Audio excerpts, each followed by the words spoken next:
शिवाय गुरवे नमः।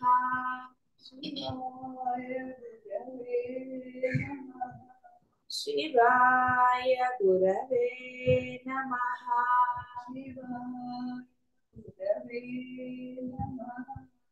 शिवाय गुरवे नमः।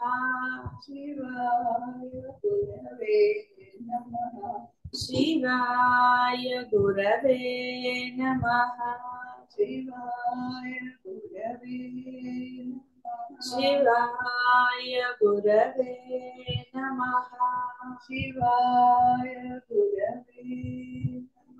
शिवाय गुरवे नमः।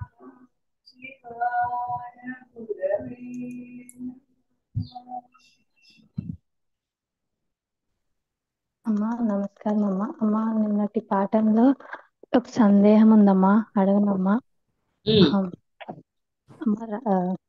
యథారీతిగా కలిగి ఉన్న ఈ జగత్తు అంతా తన యొక్క శాంత చిత్ స్వరూపాన్ని త్యజించకుండానే స్వరూపంగా చిదాకాశమున వ్యవస్థమై విద్యమానమగుచున్నది. అది ఆ 2 లైన్స్ సరిగా అర్థం కాలేదమ్మా. నీ దగ్గర పుస్తకం ఉందా? లేదమ్మా, రాసుకున్నానమ్మా.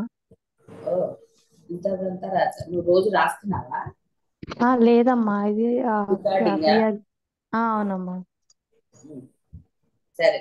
యథారీతిగా స్థితి కలిగి ఉన్న జగత్తంతా కూడా తన యొక్క శాంత చిత్ స్వరూపాన్ని త్యజించకుండానే స్వప్న రూపంగా చిదాకాశమున వ్యవస్థితమై విద్యమానం అవుతున్నది. అంతే కదా? అవునమ్మా.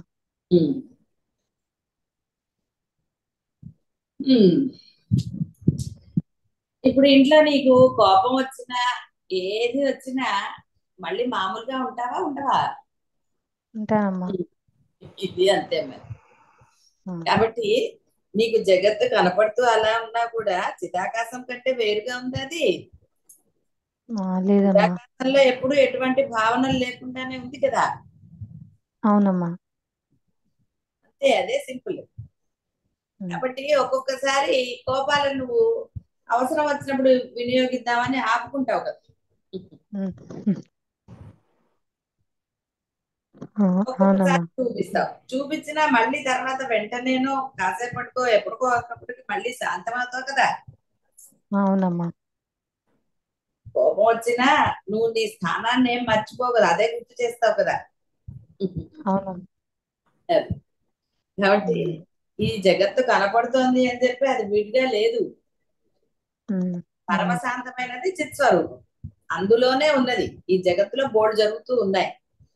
అలాని ఆ చిత్స్వరూపం ఏమన్నా టెన్షన్ పడిందా, ఏమన్నా ఇవయ్యాయా? లేదమ్మా. అర్థమైందా ఇప్పుడు? అర్థమైందమ్మా. పాదాభివందనాలు. నువ్వైతే ఎట్లా మర్చిపోవు కదా, నీ స్థానాన్ని మర్చిపోవు, ఇది మర్చిపోవు, అందులోనే ఉండి కదా మాట్లాడతావు. అవునమ్మా. అంతేగాని వేరేగా వెళ్ళి మాట్లాడవు కదా. అవునమ్మా. ఇది అర్థమైందమ్మా. పాదాభివందనాలమ్మా. ఇంకెవరికైనా సందేహం?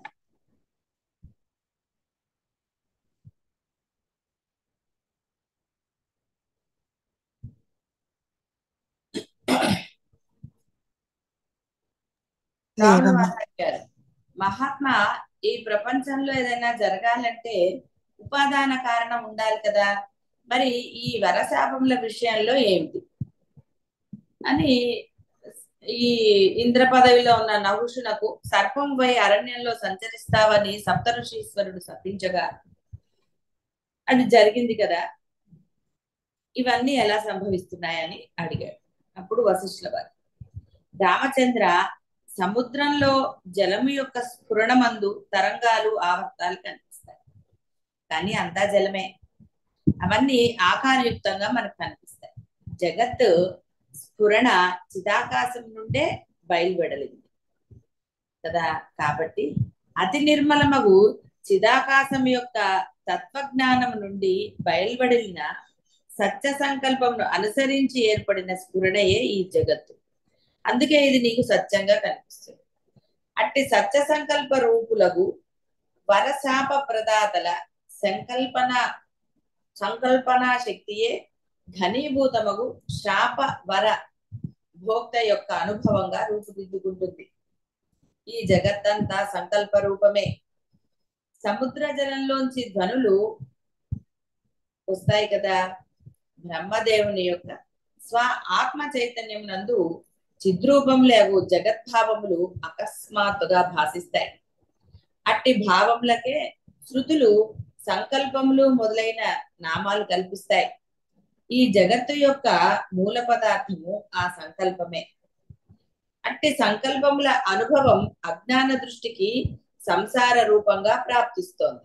అది ఏ బంధం. అజ్ఞాన దృష్టి తొలగితే బంధము లేదు, మోక్షము లేదు. దృశ్యమునకు సంబంధించిన ఆశ, నిరాశ, పూర్వ అపూర్వ విషయముల మననము, అంటే అంతకుముందు అని, అపూర్వం అంటే ఇంకో అర్థం కాదు, అంతకుముందు విషయాలు, గుణదోషములు అభియోగ దృష్టితో చూడటం, ఇది ఏ సంసారం. ఈ జీవుడు ఆత్మస్వరూపుడై ఉండి కూడా, అంటే ఆనంద స్వరూపుడై ఉండి కూడా దుఃఖము పొందడానికి కారణం ఆత్మ దృష్టి కొరవడటం తప్పితే వేరు కారణం లేదు. తత్వదృష్టి అను శాస్త్రీయ ప్రతిపాదితమగు దివ్య ఔషధమే అందుకు తరుణోపాయం.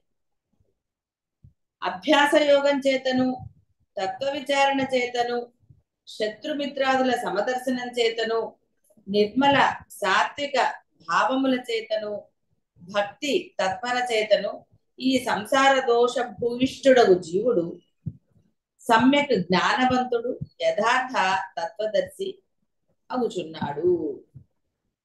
కాబట్టి ఇవన్నీ చెయ్యాలి. అభ్యాస యోగము, తత్వ విచారణ, శత్రుమిత్రాదుల సమదర్శనము, నిర్మల సాత్విక భావముల చేత, భక్తి తత్పర చేత. అప్పుడు మాత్రమే ఇవ్వదు. అయితే ఇన్ని ఎక్కడున్నా ఇన్నేం లేవు. ఉన్నదంతా కేవలం నీ ధర్మం. ఎప్పుడు పరధర్మం నీకు దుఃఖం చేయదు. కాబట్టి నీ ధర్మం నువ్వు చేస్తే ఇవన్నీ నీకు ఆటోమేటిక్ గా, అంటే సహజ లక్షణాలుగా ఏర్పడతాయి. అప్పుడు అవన్నీ కూడా మనసు వీటి యందు కాస్త ఆసక్తి కనపరుస్తుంది. ఆ ఆసక్తే నిన్ను జ్ఞానిగా మారుస్తుంది. జ్ఞాని ఆనంద స్వరూపం. యథార్థ తత్వదర్శి జ్ఞాని యొక్క బుద్ధి ద్వైత ఏకత్వ వర్జితమై ఉంటుంది. చిన్మాత్ర రూపమై, ఆవరణ రహితమై, చిత్ బ్రహ్మ రూపమై, కేవల చిత్ ప్రకాశ మాత్ర స్వరూపమై, దేహావర్జితమై, అత్యంత నిర్మలమై ఉంటుంది. అట్టి నిర్మల బుద్ధి నిరావరణ జ్ఞానము పొందినట్టి మనుషుడు ఏదేది సంకల్పిస్తాడో దానినంతా కూడా అతడు స్వ ఆత్మ యొక్క స్ఫురణగాను, ప్రశాంత రూపంగాను, పరమార్థ చిద్రూపము కంటే ఏమాత్రము వేరు కానట్టుదిగాను దర్శిస్తూ ఉంటాడు. ఈ జగత్తంతా కూడా అట్టి శుద్ధ నిరావరణ హిరణ్య గర్భ చైతన్యము సంకల్ప చమత్కారమే అయి ఉంది. ఇదంతా సంకల్ప చమత్కారమే కనుక సంకల్ప నగరము స్వప్న అంతర్గతమైన మహాపురం అయి కూడా భౌతికంగా మనకి కనపడుతుంది. ఈ సృష్టికర్త యగు బ్రహ్మదేవుని వలనే శుద్ధాత్మలకు తదితరులు కూడా వరశాపముల రూపములచే దేనిని ఏ ప్రకారంగా సంకల్పిస్తారో అది తదితరుల పట్ల ఆ విధంగానే శీఘ్రంగా అగుచున్నది. నిర్మల హృదయములు ఏది ఎట్లు సంకల్పిస్తే అది అట్లే సంకల్ప నిర్మిత జగత్తులో సంభవిస్తూ ఉంటుంది. అది కాబట్టి నిర్మల హృదయం, నీ మనసులో ఏ భేదభావం లేకుండా నిష్కల్మషంగా ఉంటే నువ్వు అన్నది జరుగుతుంది, నువ్వు సంకల్పించింది జరుగుతుంది. అది మంచి సంకల్పిస్తే మంచి అవుతుంది, వరం అవుతుంది. వేరేదైతే శాపం అవుతుంది. కాబట్టి నీ యొక్క ప్రవర్తన మీదనే ఆ యొక్క నిత్య నిర్మలంగా ఉన్న స్వభావాలు, అంటే మునులు మహర్షులు వీళ్ళందరూ శాపాలు ఇస్తారంటే అదే అర్థం. నీవు చేసిన అపచారం, ఇప్పుడు దోషాలు ఉంటాయి. ఏ దోషానికి శపిస్తారు, ఎన్ని దోషాలైతే శపిస్తారో అదంతా ఒక లెక్క. కాబట్టి వీడి పట్ల ఇప్పుడే కదా దోషం చేశాడని అనడానికి లేదు. వాడు అప్పటి నుంచి ఎన్నో దోషాలు అన్ని అప్పటికి ఫలించాయని అర్థం. దోషాలు ఫలిస్తే శాపం అవుతుంది. మంచి పనులు చేస్తే అవి వరంగా భగవంతుడు ప్రసాదిస్తాడు. అందుకే తపస్సు ప్రత్యక్షమై దేవుడు వరం ఇస్తాడు. ఆ వరం మనం తీసుకునేటప్పుడు చాలా జాగ్రత్తగా కోరుకుంటే అది మనల్ని ఎప్పుడు కూడా రక్షిస్తూ ఉంటుంది. అంతే, వేరే తేడా ఏం లేదు. మునులు కానీ వీళ్ళందరూ కూడా తపస్సంపన్నులు. అంటే వారిలో ఎటువంటి ద్వేష భావాలు ఇంకో భావాలు వారిలో లేవు. అందుకని వారు ఏది సంకల్పం చేస్తే, సంకల్పం అంటే ఏది అంటే అని, ఏది కోరుకుంటే అని. అంటే అవతల వాడి చెడు కోరుకున్నారని కాదు అర్థం. శాపం ఇచ్చారంటే వాడి బుద్ధి మారడానికి. మిమ్మల్ని గురువులు ఎందుకు తిడతారు? మీ బుద్ధి మారడానికి. చిన్న చిన్న తప్పులు అప్పుడు వదిలేస్తారు. పోనీలే, ఒక చిన్న తప్పే కదా మీరు అనుకోవచ్చు. ముందరే చెప్పొచ్చు కదా చిన్న తప్పు చేసినప్పుడు. చిన్న తప్పు చేసి వెంటనే చెప్తే అంత గురువులు కూడా ఇంత చిన్న తప్పు క్షమించరా అని మళ్ళీ గురువునే అంటారు. ఎందుకంటే దోషం చేసినప్పుడు ఒప్పుకున్నారనుకోండి, అది చిన్నదా పెద్దదా అని మనసుకి రాదు. ఎప్పుడైతే ఇంత చిన్నది అని మీరు అనుకుంటే ఆ చిన్న దోషమే రేపొద్దున పెద్దదవుతుంది. తోటకూర కథలాగా. చిన్నప్పుడు ఎత్తుకొస్తే తల్లి మెచ్చుకుంది కాబట్టి వాడు గజ దొంగ అయ్యాడు. సరే, తర్వాత కథ అంతా తెలుసు కదా అందరికి. కాబట్టి అలా చిన్న తప్పే తర్వాత. అందుకని సరే గురువు ఏం చేస్తారు, సరే పోనీలే వీడికి తెలియదా ఆ మాత్రం కూడా, సరే చూద్దాంలే అనుకుంటారు. కానీ ఆ తప్పు ఒకదాని తర్వాత ఒకటి, అంటే అదే తప్పు పునరావృతం కావచ్చు, లేదా వేరే ఇక అప్పుడు గురువు వీడి దోషాల ఇది పెరుగుతోంది కాబట్టి అప్పుడు చేస్తారు.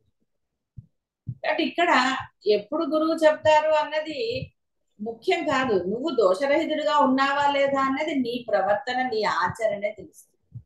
నీకు తెలియని దోషాలు చాలా తక్కువ ఉంటాయి, తెలిసి చేసిన దోషాలే ఎక్కువ ఉంటాయి. ఎందుకంటే ఎవరు చిన్నపిల్లలు కాదు. కాబట్టి నిర్మల హృదయులు ఏది ఎట్లు సంకల్పిస్తే అది అట్లే ఈ సంకల్ప నిర్మిత జగత్తులో సంభవిస్తూ ఉంటుంది. ఒక బాలుడు తన ఊహాలోకంలో శిలలు ఎగురుచున్నాయని ఊహించి అది అట్లే సత్యంగా అనుభూతి పొందుతూ ఉంటాడు. అదే అనుభవం పొందుతూ ఉంటాడు. అదే ప్రకారంగా హిరణ్య గర్భుడు అంటే బ్రహ్మ అని అర్థం మొదలైన నిరావరణ విజ్ఞాత్ములు వరము శాపం మొదలైన నిజ సంకల్పమును తమకు అభిన్నమైన సత్యంగా తెలుసుకున్నారు. ఒక పిల్లవాడు స్వప్నంలో సంకల్పంలోనో నేను ఇసుకను గుప్పిటిలో తీసుకుని నలుపుతుంటే తైలం ధారగా కారుతుంది అని అనుకుంటాడు. అది పిల్లవాడికి అలాగే అనుభూతం అవుతూ ఉంటుంది. అట్లాగే కల్పనా జనితములకు సృష్టి ఆది సంకల్పముల చమత్కారంచే వరము శాపము ఇక్కడ సిద్ధిస్తాయి. శుద్ధాత్మ జ్ఞాన బుద్ధి గలవాని సంకల్ప రూపమైన వరము శాపము ఇక్కడ సిద్ధిస్తాయి. అలా కాకుండా ఆవరణ సహితమైన జ్ఞానము అంటే నావారు నీవారు, నాది నీది, పాపులు పుణ్యులు, మంచివారు చెడ్డవారు కలవారికి భేద బుద్ధి నశించటం లేదు. వారు ద్వైతంతోనే ఉన్నారు. అట్టి వారి ద్వైత సంకల్ప వాసనల కారణంగా వారి వరశాపాలు సిద్ధించటం లేదు. కాబట్టి ద్వైత బుద్ధి ఉన్న వాటిది సిద్ధించదు. అక్కడ ఒక శాపము అక్కడ జరిగింది అంటే ఒక వరం కూడా వెంటనే సిద్ధించిందంటే అర్థం అదే. అందుకని ఒక మానవుడు ఇంకో మానవుడి కోసం తపస్సు చేయలే. ఇప్పుడు కూడా బాహ్యంలో మీరు ఎవరితోన్నా ప్రాప్తం కోసం వాళ్ళని కాకాబట్టినా ఏం చేసినా అది జరుగుతుందో లేదో తెలియదు. అవతల వాడు ఒప్పుకుంటాడా మీరు అడిగిన వాటన్నిటికీ? వాడు ఒప్పుకోడు. ఏదైనా సరే ప్రేమ ఉందన్నా సరే, ప్రేమ లేదన్నా సరే, ఇష్టం ఉన్నా ఇష్టం లేకపోయినా అన్ని జరుగుతున్నాయండి. అవతల వాడికి మీరంటే ఇష్టం ఉంటే మీరు అడిగిన వాడిని ఇస్తారా? అందరికి పిల్లలంటే ఇష్టం అనో, భర్త అంటే ఇష్టం, అసలు ఎవరంటే ఇష్టం ఉంటే మటుకు మీరు ఇస్తారా? అన్ని ఇవ్వరు కదా. కొంతమంది మాత్రం అలా చేయగలుగుతారు. భేదం లేని వాడు చేయగలుగుతారు. భేదం ఉన్నవాడు చేస్తాడా? చేయరు. ఇదే తేడా. ఎందుకంటే భేదం కలిగింది కాబట్టి వాడు ఏదో ఆలోచిస్తాడు, లేకపోతే ఇంకోటి ఏదో చేస్తాడు. కాబట్టి వాళ్ళవి ఫలించవు అంటే అర్థం ఏంటి? అర్థం అక్కడ వాళ్ళలో భేదం ఉంది కాబట్టి వాడు ఏదన్నా కోపంతో ఏదో అన్నాడు కాబట్టి ఏమండి వాడు తిట్టాడండి ఏదన్నా జరుగుతుందేమో అని మనం భావించక్కర్లే. కాబట్టి అలాంటి దానికి వెళ్ళకుండా మహాత్ములతో మనము జాగరూకతతో అట్లీస్ట్ అన్నమాట. అంటే అది నేను అనేది ఈ మార్గంలో లేని వాళ్ళ గురించి ఇప్పుడు మార్గంలోకి వచ్చేసారు. వచ్చినప్పుడు ఇంకా ఎంత అలర్ట్ గా ఉండాలి, అంత అలర్ట్ చేస్తూ ఉంటేనే మీ యొక్క బాహ్య కోరికలు ఏవేవి ఉన్నాయో లేకపోతే ఎలాంటివో వాటిని సరిచేసో అదంతా కూడా వహామి అహం అన్నారు కదా చూసుకుంటారు. కాబట్టి ద్వైత సంకల్ప వాసనల కారణంగా వరశాపాలు సిద్ధించవు. నిరావరణ యుక్తులకు బ్రహ్మదేవుడు మొదలైన సృష్టి సంకల్ప దృఢ కల్పన పూర్వం ఎట్లా ఉన్నదో ఇప్పుడు అలాగే ఉన్నది. అది అంతటి మరొక దృఢ కల్పనచే ప్రయత్నపూర్వకంగా భావించబడినంత వరకు ఆ సంకల్ప ఫలప్రదమైనదంతా అలా కొనసాగుతూ రామచంద్ర అవయవ సహితముకు ఈ శరీరాది పదార్థములకు ఏ విధంగా అయితే అవయవ క్రమము స్థితి కలిగి ఉంటుందో అలాగే అవయవరహితము స్థిరము అయినట్టి బ్రహ్మమునందు ఈ ద్వైత ఏకత్వాదులు వరశాపాదులు స్థితి కలిగి ఉన్నాయి. భేదంగా ఏం లేవు. మనం భేదంగా చూసాం కాబట్టి అది వరం అన్నాము, ఇష్టం లేకపోతే శాపము అన్నాము. అంతకన్నా వేరే ఏం లేదు. ఇష్టమైనది వరము, ఇష్టం లేనిది శాపం. అడిగింది ఇస్తే ఇష్టం, అడిగింది ఇవ్వకపోతే అయిష్టం అన్నాం. అదే కదా గొడవలన్నిటికి కారణం ఏదండి? వేరే ఉందా? లేదు, ఇంకా ఇష్టాలే. అది ఎవడైనా సరే.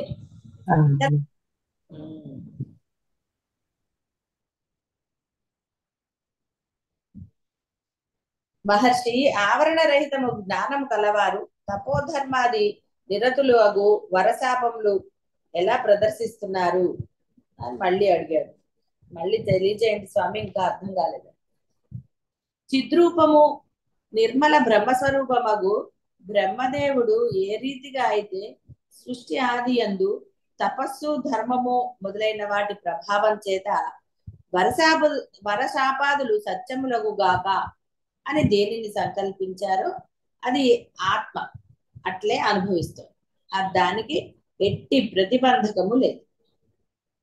ప్రజాపతి యొక్క బ్రహ్మదేవుడు ఆత్మరూపము సత్యము అగు బ్రహ్మమును అనుభూతి పూర్వకంగా తెలుసుకొని ఉండట చేత అతడు సత్య సంకల్పయుక్తుడై వెలుగుచున్నాడు.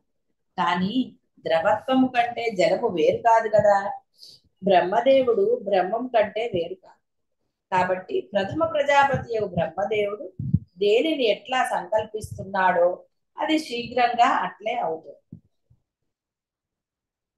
ఏదం కల్పనం జగత్, ఈ జగత్తు అతని కల్పనయే.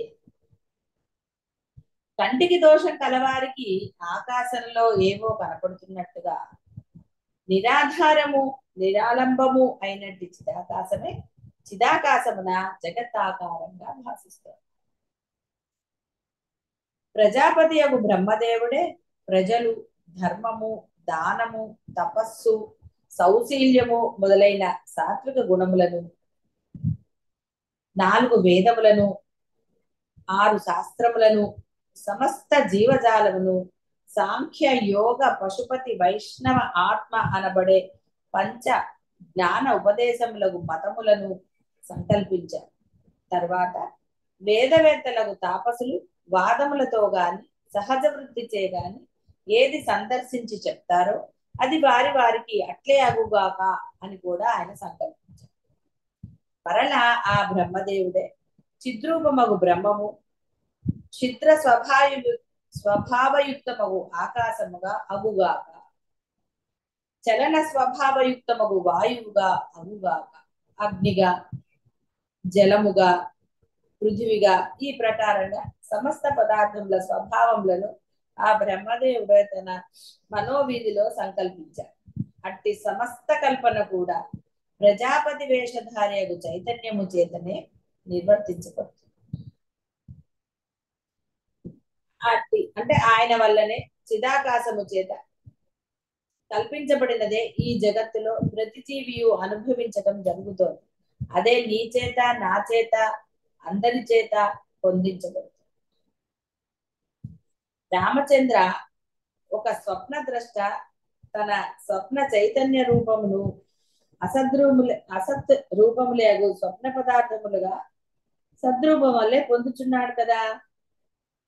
అలాగే చిదాకాశము ఏ వస్తువును ఎట్లు తెలుసుకొనుచున్నదో అలాగే పొందుచు. సంకల్ప నగరంలో శిల్పం గాలిలోకి లేచి నృత్యం చేస్తున్నదినే అంటే అందులో ఆశ్చర్యం లేదు కదా. జగత్తు అనే సంకల్ప నగరంలో బ్రహ్మదేవుని అధికార ప్రారబ్ధ భోగ రూపమైన ఇచ్ఛ సత్యముగానే భాషిస్తుంది. శుద్ధ చిత్త స్వభావము దేనిని ఏ రీతిగా తెలుసుకున్నో ఆ దానిని అంటే ఏదైతే అశుద్ధ చిత్ స్వభావము మరొక తీరుగా మరల్చజాలదు. అంటే ఎవరు సత్య సంకల్పులో ఎవరి మనస్సు అయితే భేదభావం లేకుండా ధర్మంగా ఉందో వారు అన్నది ఈ శుద్ధ అంటే అశుద్ధమైన మనస్సు ఉన్నవాడు మార్చలేదు. వాడి వల్ల కాని పని. అశుద్ధ చిత్ స్వభావుడు మాయాగ్రస్తుడగు జీవుడు వర్తమాన జాగ్రత్త నందు స్వప్నం నందు కూడా తన అభ్యాస దార్ఢ్యముచే సమస్తము సత్యమను రూపంలోనే చూస్తున్నాడు. ఎందుచేత అంటావా, నేను అల్పుడను స్వల్పుడను దేహమాత్రుడను ఇత్యాదిగా అస్వతంత్ర కల్పన యొక్క చిర అభ్యాసం చేత అంటే చాలా కాలం అదే అనుకుంటూ ఉంటాడు కదా. అంటే ఇక్కడ ఏదో వాడు దైన్యంగా అనుకున్నాడని కాదు, వాడి యొక్క భావం ఏమిటి, నేను కొన్నాళ్లే ఉంటాను, నా యొక్క పరిమితి ఇంతే అని కదా. వాడు అహంకారం ఎక్కడికి పోలేదు, ఇగో ఉంది, నేను ఫలానానే అనుకుంటాడు. వాడు నేను చేయగలను అని అనుకుంటాడు. మనసులో మటుకు వాడికి కూడా తెలుసు కదా ఎంతవరకు చేయగలుగుతాడు. అది నేను కర్మలచే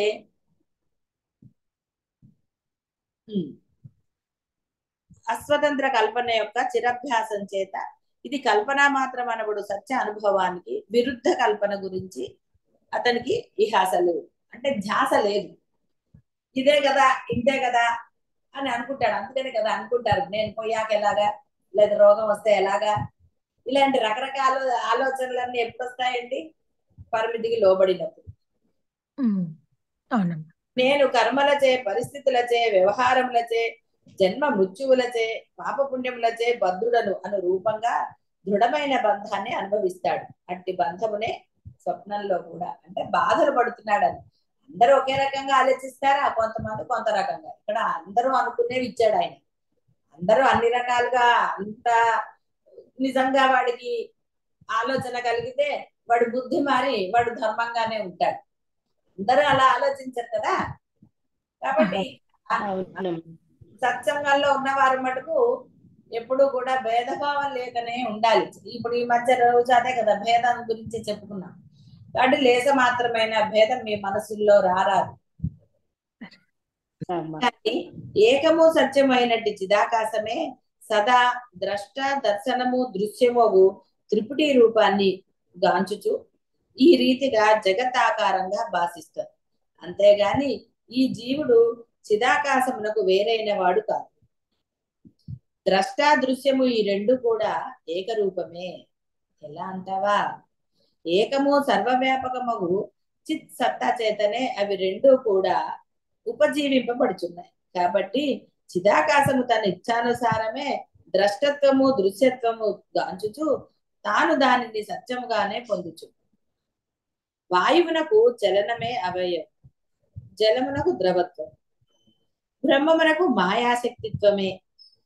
ఈ రీతిగా ఈ జగత్తు విరాట్ పురుషుని అవయవము అయి ఉన్నది. అట్టి విరాట్ పురుషునకు నేను బ్రహ్మమునే అను నిర్మల అనుభవం ఉండనే ఉన్నది. ఈ జగత్తు విరాట్ పురుషుని శరీరమే కదా. కాబట్టి ఆకాశము శూన్యత్వముల వలె బ్రహ్మమునకు ఈ జగత్తుకు భేదమే లేదు. అందుచేత పర్వతము పైభాగము నుండి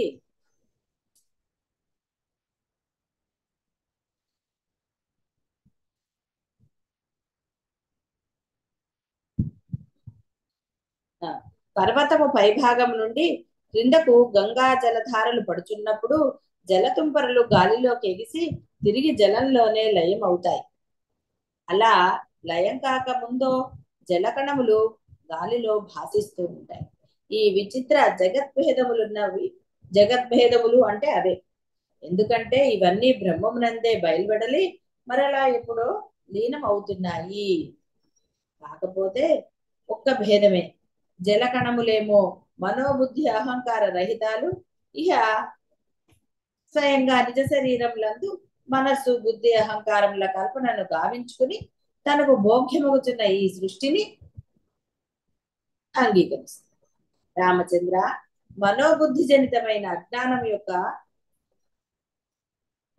బోధ చేత, దుర్బోధ అనంటే ఏదైనా అనండి, చేతనే ఈ జగత్తు ఆత్మకు వేరేదన్నట్లుగా విద్యమానం. నేను అట్టి దుర్బోధ రహితుడను, అంటే ఆ దుర్బోధ నాకు లేదు. నా యొక్క దృష్టి యందు జగత్ నిర్మాణ కర్మ కేవలము కారణవర్జితం, అద్వైత రూపం, సర్వదా బ్రహ్మమే. ఇతపూర్వం గాని ఇప్పుడు గాని ఇక ముందు గాని ఏమాత్రం జనించనిదే అయి ఉన్నది. మొదలే జనించని ఈ జగత్తును బ్రహ్మదేవుడు ఎందుకు సృష్టించాడని ప్రశ్నయే ఉండదు.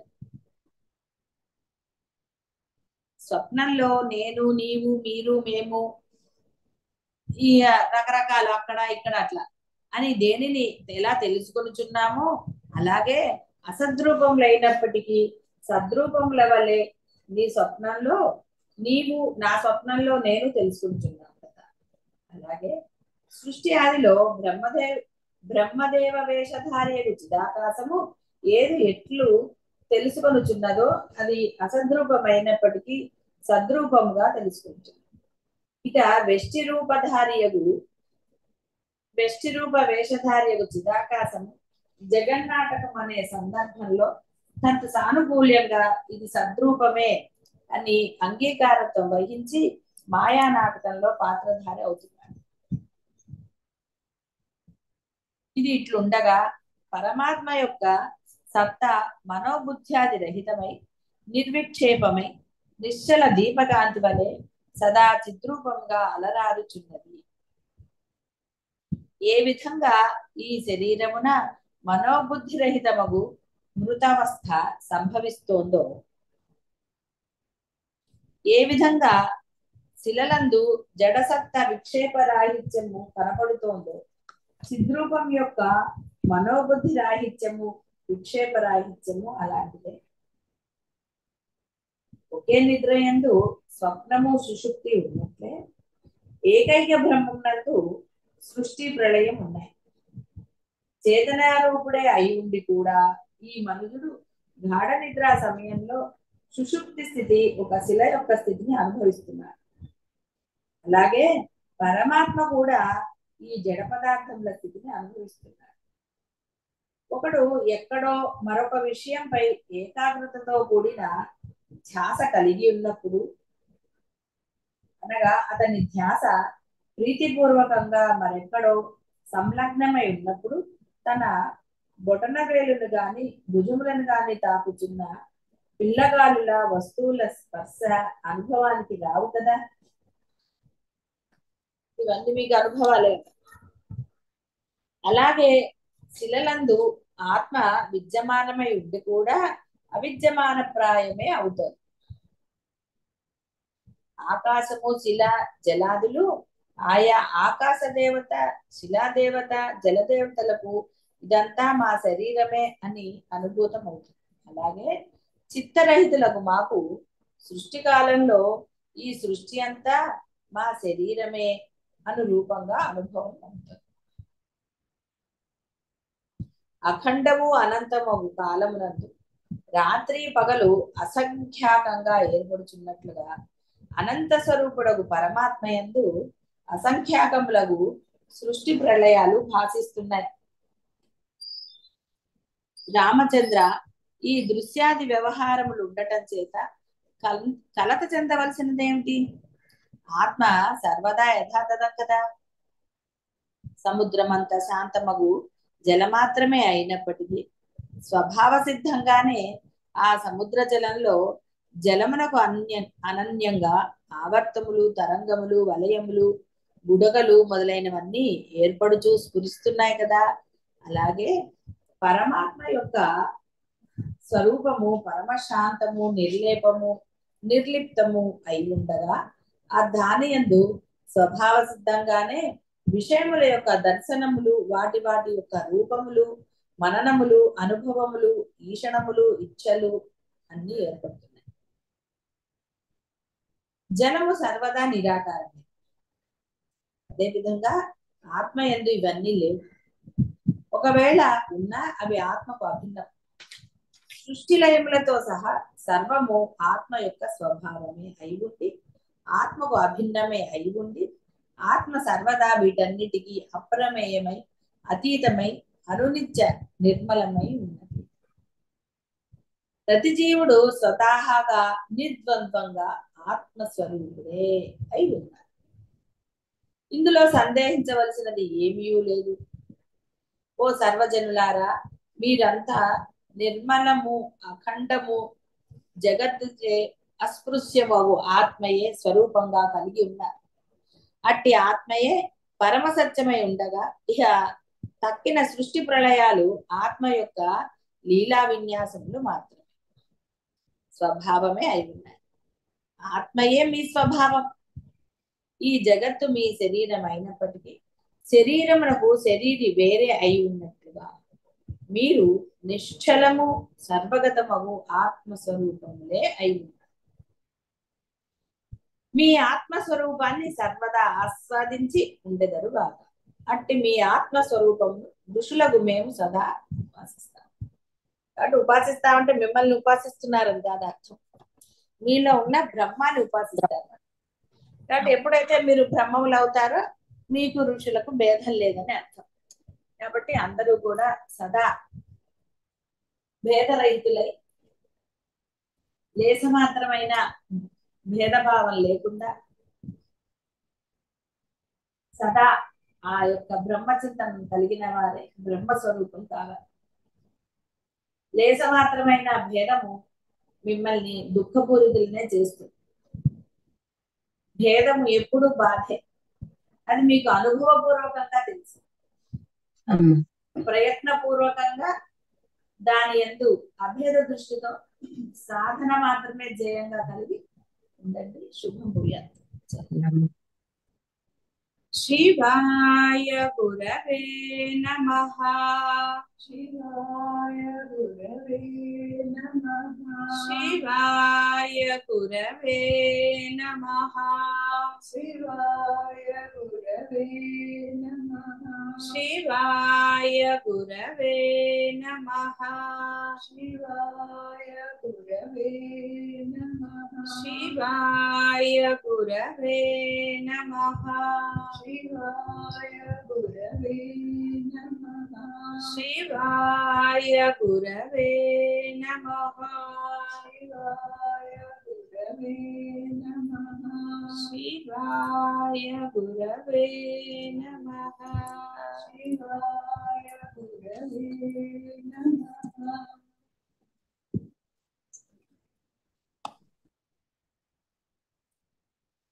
స్వప్నంలో ఏ ఏ పదార్థాలు ఏ ఏ రూపంచే భావిస్తున్నాయో అదంతా కాకతాళీయ న్యాయం. అలాగే బ్రహ్మదేవునికి ఆది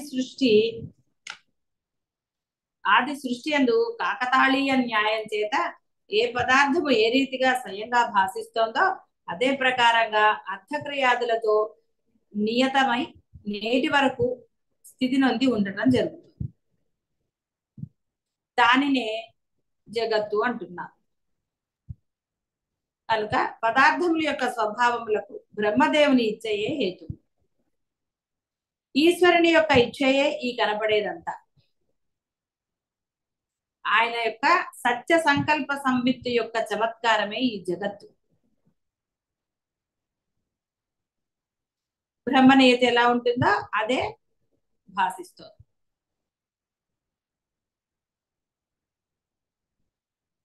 ఆలోచనలచే ఆలోచించేవాడు బంధించబడతాడా? ఒకని భావనచే ఆ భావికుడు బంధించబడుచున్నాడు అనున్నది ఎంత అర్థరహితమో, నిర్విషయమగు సంవిత్తు నియతిచే బద్ధము అనున్నది అంతే అర్థరహితం. మాయారూప మాత్రమైన ఈ జగత్తు బ్రహ్మమునందు యథారీతిగా ఈ స్థితిని కలిగి ఉంది చిరకాలం దాని చైతన్య శక్తిచే భాసిస్తూ ప్రళయకాలంలో ఇది సూక్ష్మత్వం కలిగి ఉండి చిరకాలం దాని చైతన్య శక్తిచే భాసిస్తూ మళ్ళీ ప్రళయకాలంలో ఇది సూక్ష్మత్వం పొందినదే భాషించనిదే అవుతుంది. నిద్ర లేవగానే అనేక ప్రాపంచిక విషయాలు అనుభవం అవుతాయి. గాఢ నిద్ర దశలో అవన్నీ సూక్ష్మ స్థితిని పొంది రహితం అవుతాయి. ఇది దైనందిన అనుభవం ప్రతి జీవికి. ఇది అలాంటిదే అంటే సృష్టి లయాలు అని చెప్తున్నారు. ఈ విధంగా సర్వ వస్తువుల యొక్క అర్థక్రియా శక్తి ఆత్మ యొక్క విలక్షణ లక్షణమే కాబట్టి ఆత్మ వలనే ఇది కూడా అనాదియే అయి ఉంది. ఆత్మ యొక్క అనాదియకు జగత్ కల్పన సందర్శన విశేషమే నియతి అనే శబ్దము చే ఉద్దేశించబడుతుంది. ఏ బ్రహ్మమైతే స్వయంగా ఇది అగ్ని ఉష్ణము జలము శీతలము ఈ ప్రకారంగా భాషిస్తోందో అట్టి సృష్టి సంహార రూపధారి బ్రహ్మమే నియతిగా అనుభూతం అవుతుంది. కాబట్టి నియతి అంటే అదే. జలం కంటే ద్రవత్వం వేరా కాదు కదా. ఏ స్ఫురణ అయితే జాగ్రత్తలోను స్వప్నంలోను సుషుప్తిలోను స్వయంగా సంభవిస్తోందో అది నిర్మలం ఏకం అయినట్టు చిద్రూప పరబ్రహ్మమే.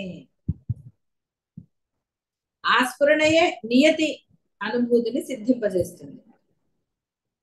ఆకాశమునకు శూన్యత్వం, కర్పూరమునకు సుగంధం, అగ్నికి ఉష్ణత్వం ఎలా సహజమో ఏ విధంగా అయితే ఆ శూన్యత్వ సుగంధ ఉష్ణత్వాదులు ఆకాశ కర్పూర అగ్నులకు వేరైనవి కాకయే ఉన్నాయో అలాగే జాగ్రత్త స్వప్న సుషుప్తులు చైతన్యమునకు వేరైనవి కావు. చిన్మాత్ర ఆకాశ స్వరూపము ఏకమగు బ్రహ్మమునందు దానికి అభిన్నమైన సత్త కలిగి ఈ సృష్టి స్థితి ప్రళయములు అనాది ప్రవాహ రూపంగా ఏర్పడి ఉన్నాయి.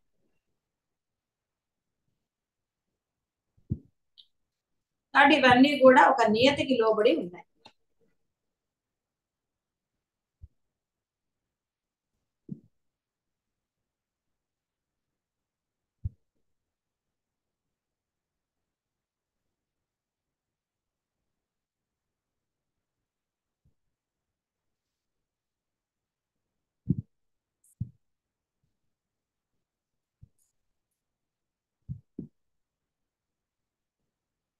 స్వప్నంలో కాలము నియతి ఇవన్నీ కనిపిస్తున్నాయి కదా.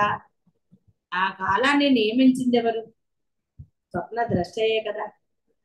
స్వప్నంలోని సంఘటనలు వాటికి అర్థాలు కల్పిస్తున్నది ఎవరు? స్వప్న కల్పన చేసే స్వప్న ద్రష్ట యొక్క స్వప్న చైతన్య స్ఫురణ కాకుండా మరొకరు ఎవరో ఆకాశంలో ఉండి నీ స్వప్నంలో వస్తువు క్రియా కాలము వ్యవహారము భయము ఆశ్చర్యము దుఃఖము మొదలైనవి కల్పిస్తున్నారా? లేదు కదా. స్వప్నంలో ఏ చిన్మాత్ర స్ఫురణ కలదో అదే కాలం, అదే క్రియ, అదే ఆ స్వప్నంలోని తదితరములన్నీ కూడా. స్వప్నంలోని ఆకాశం ఉదయము మధ్యాహ్నం అన్నీ కూడా అది ఇంతెందుకు స్వప్నంలో కనిపించేదంతా కూడా ఆమూలాగ్రం స్వప్న చైతన్య స్ఫురణచే కల్పించబడి ఆ స్వప్న చైతన్య స్ఫురణచే ఆయా రూపములుగా నిజమే అన్నట్లుగా అనుభవించబడుతుంది. కాదని అనగలరా? ఇప్పుడు జాగ్రత్తకు వద్దాం.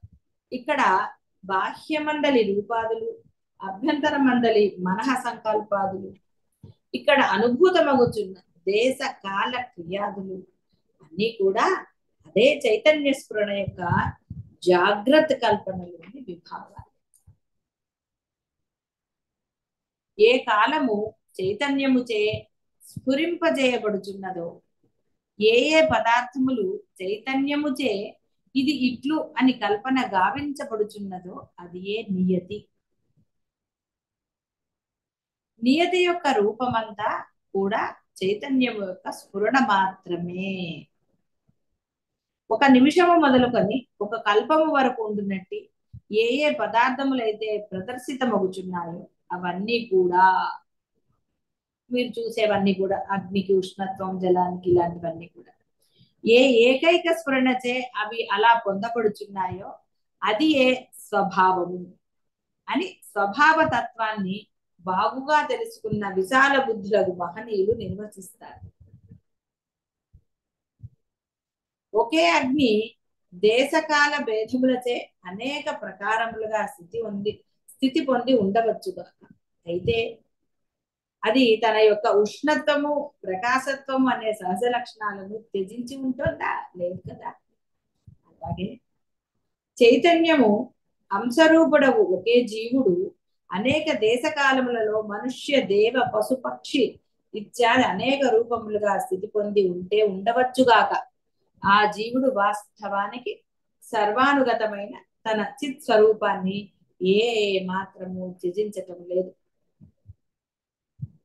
చైతన్య స్ఫురణచే జగతి నియతి పొందబడుచుండగా చైతన్య స్ఫురణ నిర్విషయ చైతన్యం కంటే వేరు కాదు.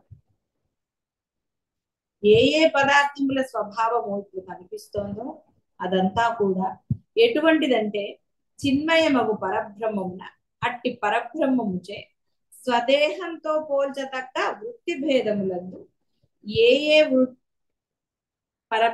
పోల్చతగ్గ వృత్తి భేదములు ఏ ఏ వృత్తులకు ఏ ఏ ఆకార కల్పన గావించబడిందో ఆ ఆకార కల్పనయే ఈ యొక్క పృథ్వీ, ఆకాశం వాటి స్వభావం. వాస్తవానికి నేల, నీరు, అగ్ని, వాయువు ఇవన్నీ కూడా పారమార్థిక స్వభావం అధిష్టానము చిదాకాశమే. క్రమంగా ఈ పృథివీ, నీరు అనేకమైనట్టి వేరువేరు కార్యములకు, పదార్థాలకు కారణ రూపమై ఉన్నాయి. విడివిడిగా వాడుతున్నాం కదా, పృథివీని, మట్టిని ఎలా వాడుతున్నాము, నీరును, అది వేరువేరు పదార్థాలు. స్వప్నంలోని వస్తు ఆకారములకు కారణంలాగా స్వప్న చైతన్యమే ఏర్పడి ఉంటుంది కదా. ఈ నేల, ఆకాశం మొదలైన వాటి కారణం చిదాకాశ స్ఫురణయే. ఈ విధంగా ఈ నేల, ఆకాశం మొదలైనవి స్వప్న సదృశమే. అట్టి స్వప్న సదృశ పదార్థములలో ఒకటైన సాకార కఠిన పదార్థము ఈ భూమి సర్వజనులకు నివాసయోగ్యమై మహత్తరమైన పీఠభూమి అయి మహారాజు వలె సర్వజీవప్రదంగా జన్మందుతుంది.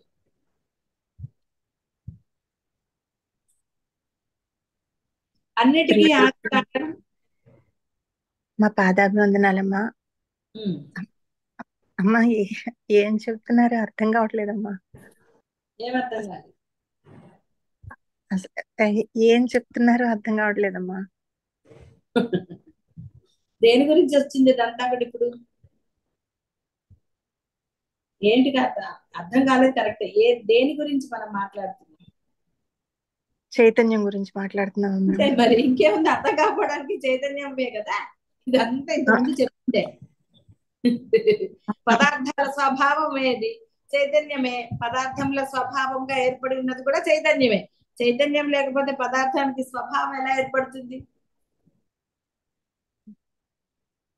ఒక్కొక్క దాన్ని ఒక్కొక్క స్వభావం. ఆ స్వభావము నువ్వు పదార్థాలను బట్టి, మట్టి స్వభావం రకరకాలు. అది ఇటుకలాగా చేస్తే ఒకలాగా అవుతుంది, కుండ చేస్తే ఒకలాగా పదార్థం అవుతుంది, దాని ఉపయోగం వేరే అవుతుంది. బొమ్మగా చేస్తే ఇంకోటి అవుతుంది, కుండగా అంటే ఇప్పుడు మనం వంట పాత్రలుగా చేస్తే ఇంకోటి అవుతుంది. ఇవి ఒకటే. స్వభావం ఎందుకు మారింది? ఆ చైతన్యం యొక్క ఆ యొక్క స్వభావ సిద్ధమనండి, లేకపోతే దాని యొక్క నియతి. అమ్మా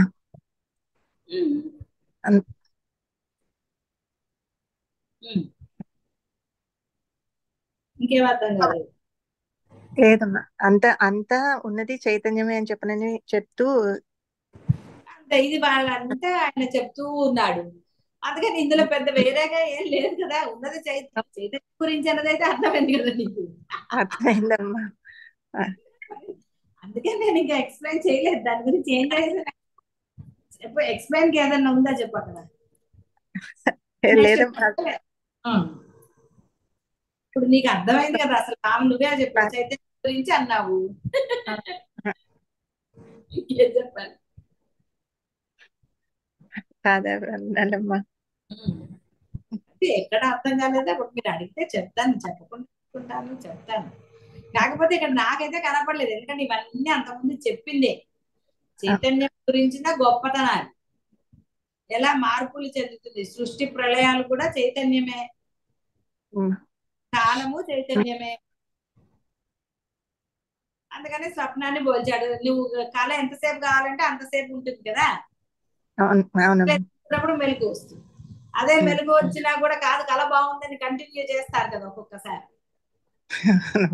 అట్లా రకరకాలు కదా. అందుకని మన ఇష్టం కదా, మన కళ మన ఇష్టం, మన సృష్టి. అది ఎవరి కళ వాడి సృష్టి. అలాగే ఇది బ్రహ్మ సృష్టి, ఆయన ఇష్టం, ఆయన నియతి. ఈ పదార్థం ఇలాగా పదార్థం రూపాంతరం చెందితే అది అలా ప్రవర్తిస్తుంది. అలా అన్ని నియతులు ఏర్పరిచాడు ఆయన, లేకపోతే ఎలా చేస్తాడు. ఇంట్లో కొన్ని రూల్స్ పెడితే కదా అందరూ ఫాలో అవుతారు. రూల్ పెట్టకపోతే ఇల్లంతా గోలగోలగా ఉండదు. అర్థమైందమ్మా ఇప్పుడు. పాదాభివందనాలమ్మా. అందరూ జ్ఞానులు కదా, కానీ అందరికి అర్థం అవుతుంది. అందుకని ఎవరు మాట్లాడలేదు. జ్ఞానులకి ఏం చెప్తాను చెప్పు నేను.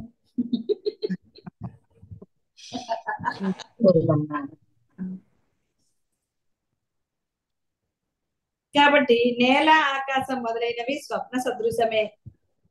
అట్టి స్వప్న సదృశ పదార్థములలో ఒకటైన సాకార కఠిన పదార్థము ఈ భూమి సర్వజనులకు నివాసయోగ్యమై మహత్తరమైన పీఠభూమి అయి మహారాజు వలె ఉంటుంది.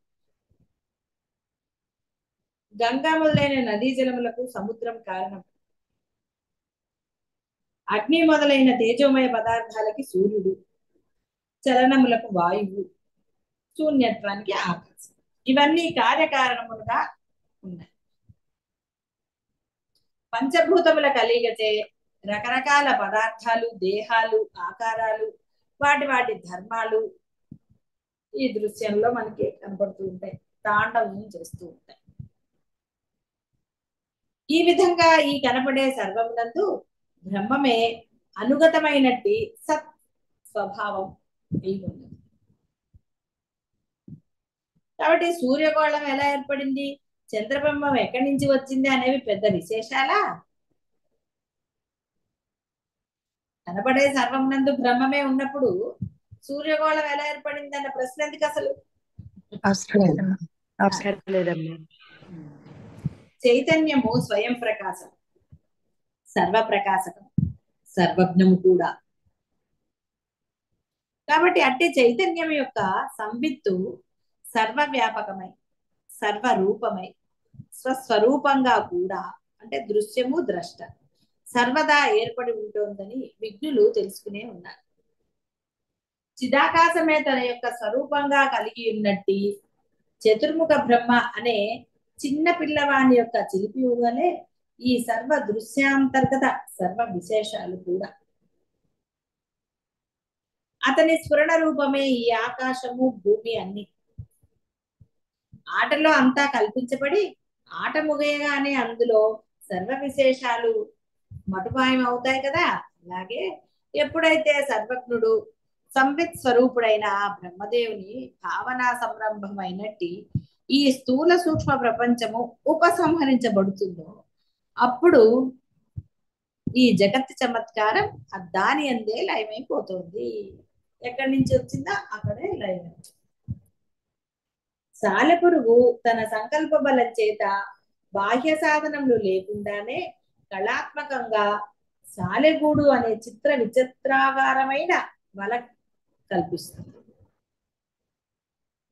అలాగే బ్రహ్మదేవుని సంకల్ప రచనగా ఈ జ్యోతి చక్రము రచించబడింది. జ్యోతిష్ చక్రంలో సూర్యగోళం యొక్క గతి భేదము, ఈ రాత్రింబవళ్ళు, ఉత్తరాయణాలు ఇవన్నీ కూడా అల్పకాలిక దీర్ఘకాలిక విశేషాలతో కూడిన కాలచక్రంగా ప్రవర్తిస్తుంది. వాస్తవానికి చిదాకాశమే ఈ సమస్త జ్యోతిష్ చక్రము మొదలైన సర్వ దృశ్య రూపంగా భాషిస్తుంది. అట్టి చిదాకాశ కల్పితమైన చిదాకాశ రూపమే అయిన జ్యోతిష్ చక్రంలో కొన్ని సుదీర్ఘంగా మహాప్రకాశశీలములై ఉంటాయి. సూర్యుడు, నక్షత్రాలు అలాంటి మరికొన్ని అల్ప ప్రకాశకములు, చంద్రబింబం మొదలైన ఇంకొన్ని స్వయం ప్రకాశ రహితము, భూమి. ఇవన్నీ కూడా ఈ విధంగా కనపడే పదార్థాలన్నీ చిత్ర విచిత్రములుగా భాషిస్తాయి. అయితే రామచంద్ర, దాని యొక్క ఆత్మోపమేవ సర్వత్రా అంటే ఆత్మ ఏవ సర్వత్ర అని దృష్టికి ఇక్కడ ఈ పదార్థ సమూహం అంతా ఉత్పన్నమే అయి ఉండనిదై వాస్తవము కానిదై ఉన్నది. మట్టితో తయారు చేయబడిన అనేక బొమ్మలు చూచి మట్టి మాయమై ఈ బొమ్మలు ప్రత్యక్షమైనది ఎప్పుడు అనే ప్రశ్న వస్తుందా?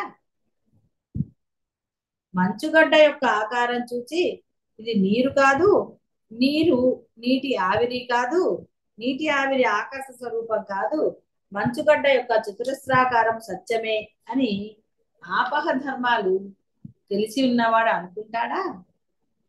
ఆకాశమే వాయు రూపంగా అవుతుంది కనుక వాయువు ఆకాశ రూపమే, ఆ విభాగమే నీటి ఆవిరి, ఆ నీటి ఆవిరి రూపమే జలం, జలమే మంచుగడ్డ అని విఘ్నుడు గ్రహిస్తాడు. గ్రహించే ఉంటాడు కాబట్టి వాదన చెయ్యడు. అంటే మంచుగడ్డ యొక్క వివిధ స్థితులు తెలియని వాడు ఏదో అంటాడు. అజ్ఞాని నానా రకాలు.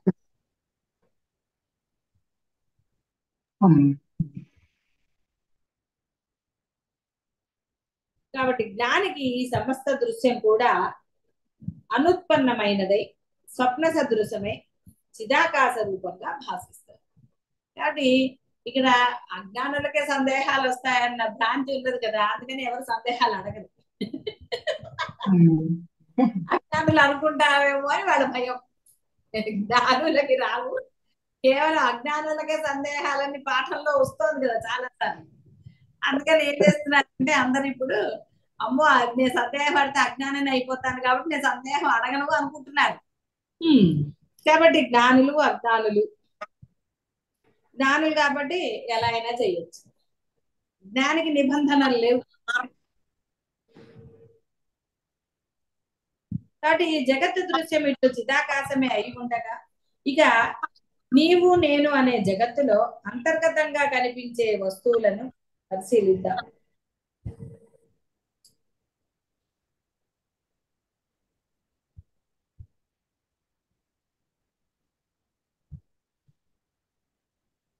నీవు నేను అటు రూపంగా మనలో ఒక్కొక్కరికి స్వస్వరూపంగా అనుభూతమగుచున్నది చిన్మాత్రమే. అది ఏ నీవు నేను ఇత్యాదులుగా భాషిస్తుంది. ఇక మనోబుద్ధి చిత్తాది అంతరంగ విభాగాల గురించి వేరే చెప్పేదేముంది? ఏ చిదాకాశం నీవు నేను అయినట్లుగా కనిపిస్తోందో, ఏ నేను నీవును ఆశ్రయించి మనోబుద్ధి చిత్తాదులు కనిపిస్తున్నాయో ఇవన్నీ కూడా జ్ఞానికి కేవలం చిన్మాత్ర రూపంగా యథాతథమై కనిపిస్తున్నాయి. ఈ నేను నీవు మొదలైనవి దేహములు నశించినప్పుడు తాము కూడా నశిస్తున్నాయని ఘనీభూత జగదృశ్య దృష్టిచే అనిపిస్తే అనిపిస్తుందేమో.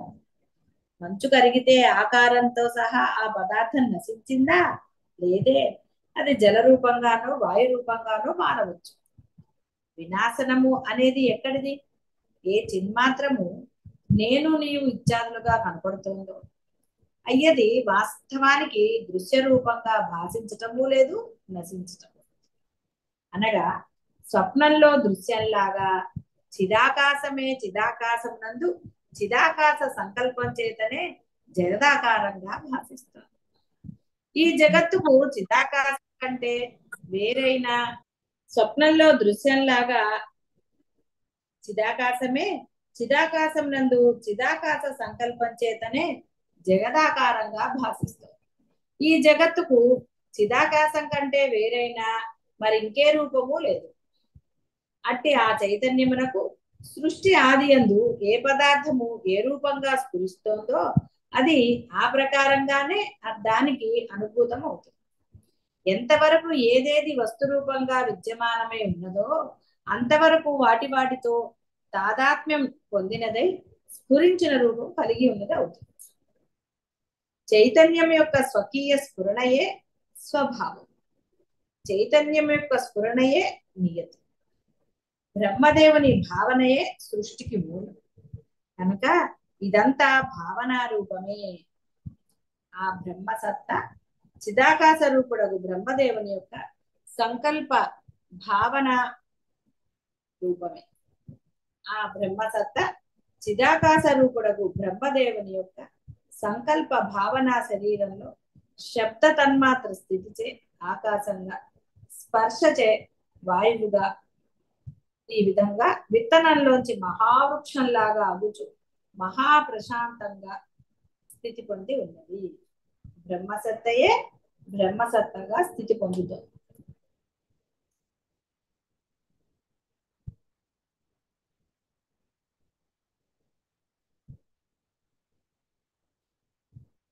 ఆకాశాత్ వాయు వాయు అగ్ని ఆపహ పృథ్వీ ఇత్యాది క్రమం గురించిన కల్పన అజ్ఞానుల యొక్క తత్వబోధ కొరకే మునులచే ప్రతిపాదించబడుతోంది.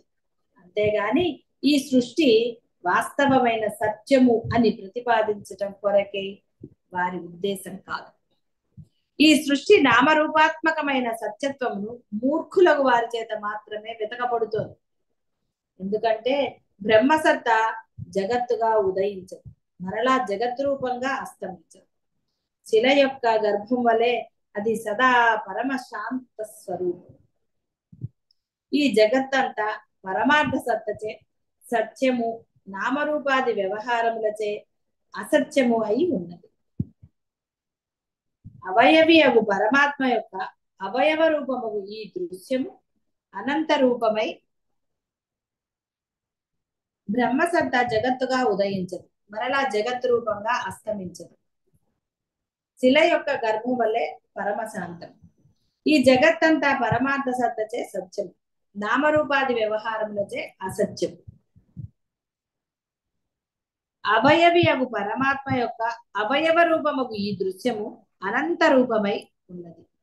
తద్ అవయవ ప్రాయములకు ఈ జగత్ రూప అణువులు, అట్టి ప్రతి ఒక్క జగత్ రూప అణువులో అసంఖ్యాక ప్రాణి సమూహాలు, ఇహ అణువణువున అనేక జగత్తులు, ఇవన్నీ అనంత సంఖ్యారూపములుగా ఉన్నాయి. సముద్రంలో తరంగాలు, తరంగాలలో జలబిందువులు, జలబిందువులలో జల పరమాణువుల వలె అసంఖ్యాక బ్రహ్మాండాలు. అట్టి ప్రతి ఒక్క బ్రహ్మాండంలో అసంఖ్యాక జగత్తు, అట్టి ప్రతి ఒక్క జగత్తులో అసంఖ్యాక జీవులు, ప్రతి ఒక్క జీవునిలో అసంఖ్యాక జగత్తులు, ఇవన్నీ కూడా పరమార్థమున అనంత రూపములే. అవన్నీ పరమాత్మ యందు ఉదయించక అస్తమించక వెలియుచున్నాయి. ఆకాశమున ఆకాశం ఉన్నట్లు బ్రహ్మము అనే చిదాకాశమున జగత్తు అనే చిదాకాశము. బ్రహ్మసత్తా కంటే వేరుగా జగత్ సత్తా లేదు. ఈ జగత్తు చిద్రూపమే అయి ఉండగా ఇహ ఉదయించటము అస్తమించటము ఎక్కడ ఉన్నది? కాబట్టి ఇక్కడ ఉన్నది ఆ యొక్క జగత్తు మాత్రమే. బ్రహ్మం కదమ్మా. బ్రహ్మమే. బ్రహ్మమన్నా చైతన్యమన్నా అదే. కాబట్టి ఉన్నది అదే. నువ్వైనా నేనైనా కనపడంది, కనపడేది, కదిలేది, కదలనిది. కాబట్టి అసలు ఏదైనా సరే నేనున్నాను అని మీరంటే బ్రహ్మం ఉన్నదని అర్థం. బ్రహ్మం లేనప్పుడు మనం అనడానికి ఏం లేదు. అనడానికి లేదు కాబట్టి జగత్ ఎక్కడ ఉంటుంది? ఇంకా ఇది ఒక్కడు గుర్తుపెట్టుకుంటే చాలు. నేను అని మీరు మాట మీలోంచి వచ్చింది అంటే బ్రహ్మమే. అప్పుడు మీరు కనపడేది, వినపడేది, చూసే అన్ని సర్వము బ్రహ్మమే. మీరు అననప్పుడు ఏది లేదు. అంటే గాఢ నిద్ర అని చెప్పారు. అందుకే గాఢ నిద్రలో మీకు తెలీదు, ఏది తెలీదు, ఏమైపోయింది తెలీదు. కాబట్టి ఆ స్థితి అని అర్థం. అప్పుడు అక్కడ బ్రహ్మ లేదా ఏం లేదా అంటే అసలు అక్కడ ఏముందని నేనే లేనప్పుడు నాకు బ్రహ్మ ఉంటే ఏంటి లేకపోతే ఏంటి? అంతే అవును. కానీ ఉండగానే బ్రహ్మమును తెలుసుకుంటే బ్రహ్మం లాగా వ్యవహారం చేస్తే బ్రహ్మం అవ్వచ్చు. అమ్మ దానికి మరి ఎంతో సహనం కావాలి, ఓపిక కావాలి, ఎలర్ట్నెస్ కావాలి, వివేకం కావాలంటే ఏవో వేరే తెలివితేటలు కాదు, బ్రహ్మలాగా మాత్రమే ప్రవర్తించే ఎలర్ట్నెస్. అమ్మ మన బుద్ధి ఎప్పుడూ కూడా ఆ పాజిటివ్ గా, అందుకనే లేస మాత్రమైన భేద బుద్ధి ఉండరాదు అనేది. ఏది ఉండరాదు, అన్ని బ్రహ్మమైనప్పుడు నాకెందుకు, ఎవరి వల్ల నాకెందుకు, వాడు తిట్టాడు ఆ తిట్టుకొని నా అమ్మ చేత వాడిని తిట్టించే వరకు నేను ఓపిక పడతా. బ్రహ్మం ఎప్పుడో తిట్టిస్తాడా తిట్టించాడా మనకు అనవసరం, ఏం అవునమ్మా జరిగితే అది జరుగుతుంది. నేను అంతే హాయిగా ఉంటాను, నా వల్ల ఒకరికి బాధ లేదు. ఒకరి వల్ల నాకు బాధగా ఉందంటే వాడి కర్మ అది. ఇప్పుడు బాగుంటుంది అంతే కదా, వాడి కర్మ వాడు అనుభవిస్తాడు అనుకుంటే. కానీ మీరు అలా అనుకోకూడదు, అనుకుంటే బాగుంటుంది కానీ అవునమ్మా అనుకోకూడదు మరి, ఎందుకంటే బ్రహ్మం అలా అన్నది కదా. మళ్ళీ కర్మలు వచ్చేస్తాయి. ఆ, అందుకని బ్రహ్మలాగా ఉండాలి, ఏది అనుకోకూడదు, ఏది లేదు, అంతే ఆనందంగా ఉందాం. ఏది సరే మన యొక్క ధర్మమో దాన్ని ఆచరించండి, ధర్మాన్ని ధర్మంగానే ఆచరించండి. అంతేగాని ధర్మం అలాగే అర్థాలు మార్చేసి ఇదే ధర్మం అండి అనకూడదు, అమ్మ నీకు అలాగే నచ్చింది ధర్మం అని అనకూడదు. కాబట్టి ఏది ధర్మమో ఆ అట్లా ధర్మం. ధర్మం అంటే ఏంటి? సర్వులతో సమానంగా ఉండటము, ఎవరిని బాధించకుండా ఉండటం. తీవ్రమైన ఉద్రేకాలు అలాంటివి, ప్రయత్నాలు ఇలాంటివన్నీ కూడా ధర్మం తెలియని వాళ్ళు ఎవరు, అందరికీ తెలుసు ధర్మం. సందేహం వచ్చినప్పుడు అడగండి, అది ధర్మమో కాదో నేను చెప్తాను. అందుకంటే అలాగే అందరూ కూడా ఆ విధంగా ఆనందంగా ఉండండి, సమయాన్ని సద్వినియోగం చేసుకోండి. సమయం అనేది ఒకసారి నశిస్తే మరలా రాదు. కాబట్టి సమయాన్ని ఎంత సద్వినియోగం చేసుకోవాలి అంటే అంత అలర్ట్నెస్ మీలో ఉన్నప్పుడే ఆ సమయం సద్వినియోగం అవుతుంది. ఏమరుపాటు పనికి రాదు ఇక్కడ. ఎందుకంటే ఏమరుపాటుతో ఉంటే మన జీవిత కాలం ఎంత మనకి తెలియదు. సమయం అనేది ఆ భగవంతుడి నియతిలో ఎంత సమయమో మనకి తెలియదు. కాబట్టి ఈ దేహము ఎన్నాళ్ళు ఇక్కడ చరిస్తుందో, నేను అంటుందో, ఈ సాధన చేస్తుందో తెలీదు మనకి. కాబట్టి సాధన యందు ఏమరుపాటు పనికిరాదు. సాధన ఎందంటే కేవలం నామస్మరణే కాదు, మీ ప్రవర్తన ఎందు కూడా ఏమరుపాటు తగదు. మర్చిపోయాను అనుకోవటం కానీ ఇంకోటి కానీ ఇవన్నీ ఏమరుపాటే. శ్రద్ధ లేనందువల్ల ఏమరుపాటు వస్తుంది, దానివల్ల దోషాలు ఒకటి నుంచి అనేకం జరుగుతాయి.